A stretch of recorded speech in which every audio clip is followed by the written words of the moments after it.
Annie stood at the entrance of the cafeteria, holding her food tray with both hands. The room was loud, laughing, talking, metal chairs scraping against the floor. Umanzabaibara. Groups. Friends. Noise. But when Annie stepped inside, something invisible seemed to happen. Conversations slowed. Some people stared. Others looked away too quickly. Annie was not ugly. She was not dangerous. But she was different. Her skin had a soft silver blue shade, not shiny, not glowing, just not human. Her eyes were large and dark, reflecting light like deep water. Small glowing lines ran gently along her wrists, fading in and out with her emotions. She had learned to hide them under long sleeves, but today the cafeteria was warm. This was her first week at Earth's Integration Academy. Annie scanned the room, searching for an empty seat. There were plenty of chairs, but none that felt allowed. Every table she approached changed the same way. Someone would shift their bag onto the free chair. Another would suddenly stand up and say, "We're full." One girl whispered something and the whole table laughed. Annie pretended not to notice. She always did. She walked slowly, her steps careful, as if the floor might break under her.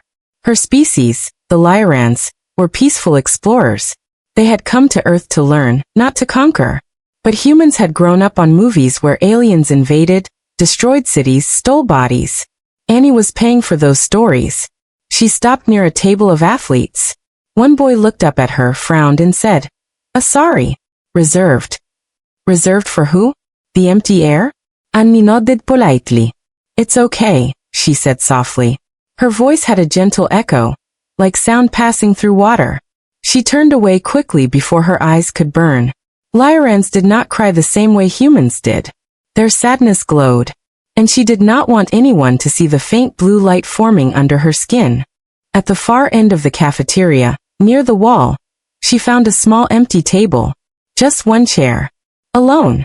She placed her tray down and sat, shoulders tight, back straight, trying to take up as little space as possible. She had learned that skill well. As she ate, she remembered home. Wide skies. Floating gardens. Voices that never judged her shape or color. Her mother used to say, "You belong wherever you stand, Annie." But here on Earth, belonging felt like a rule she had broken without knowing how. Across the room, Chris noticed her. He had been joking with his friends, half listening, half bored. Chris was average in every way. Average height, messy brown hair, tired eyes. Not popular, not invisible either. Just there. Then he saw Annie sitting alone. At first, he didn't understand why the table looked so wrong. Then it clicked. Everyone else was in groups. Laughing. Sharing food. And she was alone, staring down at her tray like it might disappear. Chris followed the invisible line of space around her. No one sat near her. Not even close. That's messed up, he muttered. What? His friend Jake asked. Chris didn't answer. He was already standing up. He picked up his tray. His heart started beating faster. The way it did when he was about to do something stupid, or brave. Sometimes the two felt the same. As he walked, whispers followed. Where's he going? Is he serious? Dude, don't. Chris stopped at Annie's table. She looked up, startled. Her eyes widened slightly, the faint lines on her wrists glowing brighter for a second before dimming again. Chris gave a small, awkward smile. Tough crowd, huh? He said. Then he placed his tray on the table and pulled out the empty chair. And sat down. For a moment, the cafeteria went strangely quiet. Annie stared at him. She didn't speak. She wasn't sure if this was real. Chris scratched the back of his neck. I'm Chris. If this is like a bad idea or something, you can tell me. Annie blinked once. Then twice. No, she said carefully. It is not bad. She hesitated, then added, Thank you. Something warm spread through Chris's chest. No problem. People stared. Some looked confused. Others annoyed. A few looked angry. Chris felt it. But he stayed. They ate in silence for a minute. Then Annie asked, Are you not afraid? Chris paused. Of you. She nodded. He thought about it honestly. I guess I should be, according to movies. He smiled slightly. But you just look like someone who didn't want to eat alone. Annie looked down at her hands. The glowing lines flickered softly, This time, not sadness. Something else. After the day Chris moved his tray and sat with Annie, nothing felt the same anymore. At first, Annie thought it would be a one-time thing. Humans did strange things sometimes. Small acts of kindness that disappeared as quickly as they came. She expected the next day to be like all the others. Empty chairs. A silent table. The familiar feeling of being unseen. But the next day, Chris came again. He walked into the cafeteria, looked around once, and headed straight toward her table like it was the most natural thing in the world. He didn't hesitate. He didn't look nervous. He just sat down and said, "Hey," like this was normal. Annie stared at him for a moment before replying. "Hello, Chris." People noticed. Whispers moved through the room like waves. Some students stared openly now. Others shook their heads. A few laughed under their breath. But Chris ignored all of it. He talked about a test he failed, about a teacher who talked too much, about how terrible the cafeteria food tasted. Anni listened. She didn't say much at first. On Leora, silence was comfortable. On Earth, silence made people uneasy. But Chris didn't rush her. He filled the quiet without making her feel small. Day by day, Annie began to speak more. She told him how her people communicated not just with words, but with light. How emotions glowed through their skin. How children were taught control from a very young age, because strong feelings could be overwhelming. Chris leaned forward when she talked, eyes curious. "So when you're happy you glow?" "Yes," Annie said softly. "And when I am afraid, the light becomes sharp, bright, hard to hide." Chris nodded slowly. "That's kinda honest. Humans hide everything." "Why?" Annie asked. He thought for a moment. "Because sometimes the truth hurts. And sometimes people use it against you." Annie didn't fully understand that. On her world, emotions were shared, not weaponized. The idea that someone would attack another being for feeling something was confusing. Outside the cafeteria, things were less gentle. People stopped Chris in the hallways. "You're really sitting with her? You're asking for trouble. She's dangerous, you know." Chris laughed it off at first. "She's just a girl." But the words stayed with him. Annie noticed the change before he said anything. Humans had tiny signals, tight shoulders, shorter answers, eyes that looked away too often. She had been studying them carefully. "They are speaking badly to you," she said one afternoon as they walked across campus. Chris sighed. "Yeah, a bit." "I am causing you problems," Annie said. He stopped walking. "No, you're not. They would not speak this way if you did not sit with me." Chris looked at her. Really looked at her. The way her eyes reflected the sky. The faint glow under her skin, calm and steady. "If being decent causes problems," he said, "then the problem isn't you." Annie absorbed his words slowly. On Leora, logic ruled. But humans ran on feelings, fear, and habits passed down without question. That night, Annie tried to dim her glow more than usual. She wore longer sleeves. She kept her head down. She thought maybe if she became smaller, quieter, more human, things would be easier. The next morning, someone had scratched words into her locker. "Go back where you came from." Annie stood frozen. Her chest felt tight. The light under her skin flared bright blue, then darker, pulsing like a warning signal. Students passed by. Some noticed. Some pretended not to. She didn't go to class.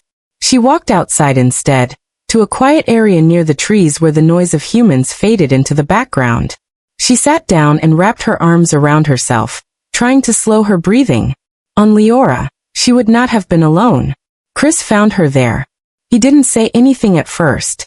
He just sat beside her, close enough to be there, far enough to give space. "They wrote something on my locker," Annie said eventually. His jaw tightened. "What did it say?" She hesitated, then told him.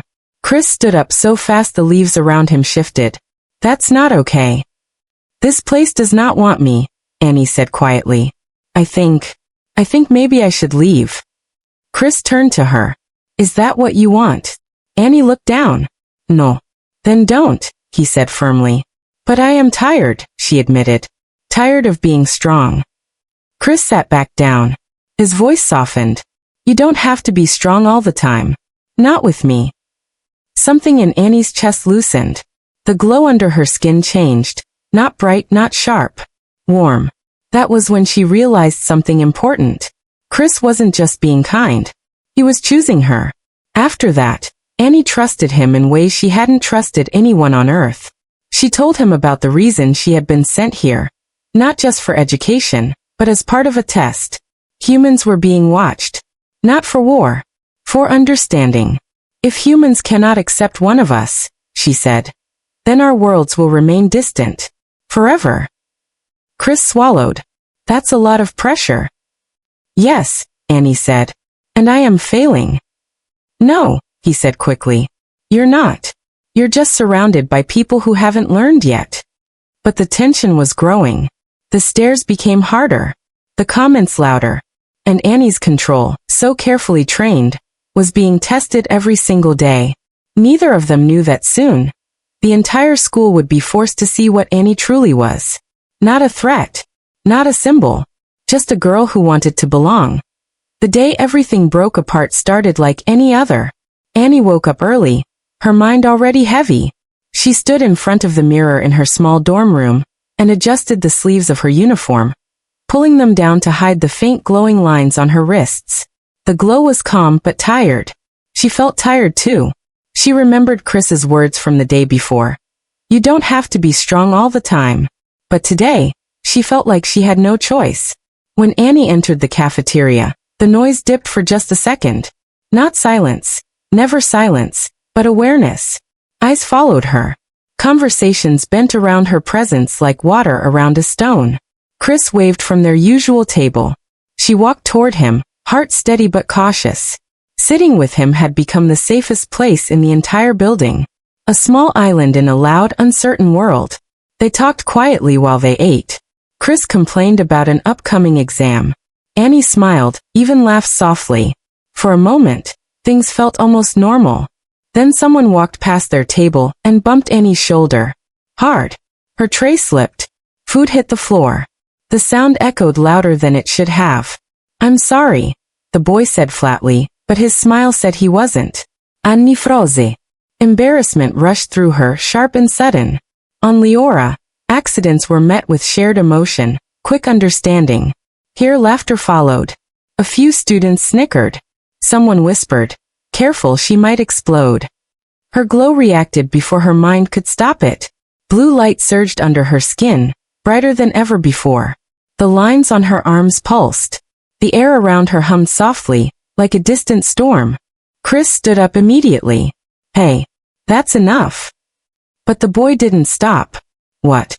I barely touched her. Not my fault if aliens can't control themselves. That word alien hit harder than the push. Fear spiked inside Annie. Real fear. Lyran fear didn't stay hidden. It demanded release. The humming grew louder. Students backed away. Chairs scraped. Someone screamed. Security guards rushed in, hands already on their weapons. Annie, Chris said, stepping in front of her without thinking. Look at me. She struggled to focus. Her vision blurred at the edges. Chris, I am losing control. I know, he said, voice steady even though his hands were shaking. But you're not alone. Breathe. Just like you taught me. She tried. In. Out. In. Out. The glow flickered, wild and uneven. Step away from her. A guard shouted. Chris didn't move. She didn't attack anyone, he said loudly. She was pushed. People watched. Phones came out.